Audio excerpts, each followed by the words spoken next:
नमस्कार, आप देख रहे हैं न्यूज फॉर नेशन और मैं हूं प्रियदर्शन। बिहार एक बार फिर से चुनावी समर में उतरा हुआ है और यह चुनावी समर इस बार पूर्णिया संसदीय क्षेत्र के अंतर्गत आने वाले रुपौली विधानसभा क्षेत्र में हो रहा है, जहां उपचुनाव के लिए 10 जुलाई को मतदान होना है और इसमें कई नेताओं की प्रतिष्ठा दांव पे लगी है। जैसे एक और तो बिहार के मुख्यमंत्री नीतीश कुमार ही हैं, जिनके लिए जदयू की ओर से रुपौली सीट पर जीत सुनिश्चित करने के लिए कलाधर मंडल को जिताने के लिए लगातार कई प्रकार की रणनीति बनाने का दबाव है। तो दूसरी ओर तेजस्वी यादव हैं, जो चाहते हैं कि बीमा भारती जो उनके दल में शामिल हुई हैं और पूर्णिया का चुनाव वह हार चुकी हैं, तो अब रुपौली से 5 बार की विधायक रही बीमा भारती की जीत सुनिश्चित करके तेजस्वी यादव अपने लिए बिहार में एक बड़ा राजनीतिक संकेत देना चाहते हैं कि हमारी जीत, प्रत्याशी की वहां जीत होगी, तो इससे वह यह संदेश देंगे कि बिहार तेजस्वी के साथ है। लेकिन इन सबके बीच एक बड़ा सियासी उलटफेर यह भी देखने को मिला है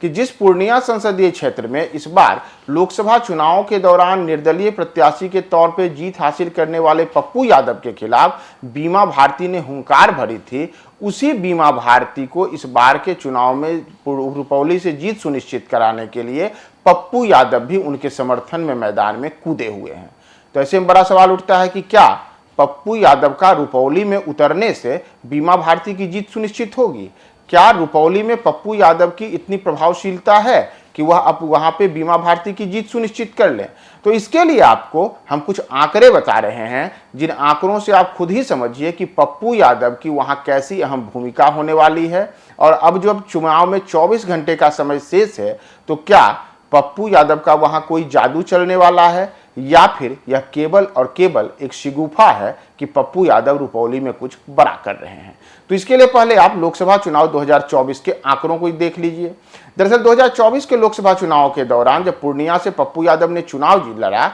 तो इस दौरान पप्पू यादव 2 विधानसभा क्षेत्रों में पिछड़ गए थे और इन 2 विधानसभा क्षेत्रों में एक विधानसभा क्षेत्र था धमदाहा, जहां से नीतीश कुमार के मंत्रिमंडल में शामिल जदयू की नेता और वहां से विधायक लेसी सिंह हैं, और दूसरा जो विधानसभा क्षेत्र था, यह दूसरा विधानसभा क्षेत्र था रुपौली। रुपौली में तो पप्पू यादव बड़े अंतर से पिछड़े थे, और इतना ही नहीं, यहाँ पे जो जदयू प्रत्याशी संतोष कुशवाहा थे पूर्णिया से, उनकी यहाँ पे बड़ी बढ़त हासिल हुई थी। तो दरअसल अगर आप आंकड़ों को देखेंगे तो पप्पू यादव ने भले ही इस बार पूर्णिया से चुनाव जीता, लेकिन पप्पू यादव ने लोकसभा चुनाव 2024 के दौरान करीब 25,000 वोटों से रुपौली में उनको पिछड़ना पड़ा था, और जदयू के संतोष कुशवाहा यहाँ पे 97,469 वोट हासिल करने में सफल रहे थे।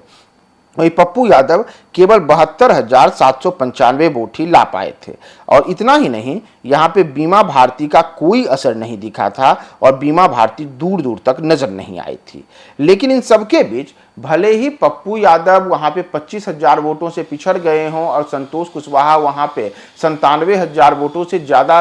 वोट लाए थे, लेकिन इन सबके बीच इस बार उसी रुपौली में निर्दलीय प्रत्याशी के तौर पर पूर्व विधायक शंकर सिंह चुनाव मैदान में उतरे हुए हैं। और शंकर सिंह ने दावा किया है कि रुपौली में इसलिए संतोष कुशवाहा ने 97,000 वोट से ज्यादा लाने में सफलता हासिल की थी, क्योंकि वहां पे जदयू का झंडा एनडीए के एक कर्मठ कार्यकर्ता के तौर पे वे वहां पे उठाए हुए थे, और इसी वजह से जदयू की वहां पर लीड हुई थी। यानी कि शंकर सिंह, जो पूर्व में रुपौली से एक बार विधायक का चुनाव जीत चुके हैं और बीमा भारती को ही उन्होंने हराया था, इस बार वे रुपौली में निर्दलीय प्रत्याशी के तौर पे चुनाव में किस्मत आजमा रहे हैं। और उनका कहना है कि 2024 के चुनाव में इसलिए वहां पे जदयू प्रत्याशी की बढ़त हुई थी क्योंकि वहां पे उन्होंने काम किया था, और अब वह कह रहे हैं कि उसी काम का प्रतिफल इस बार विधानसभा उपचुनाव में भी दिखेगा, और चाहे बीमा भारती हो या फिर जदयू के कलाधर मंडल हो, दोनों को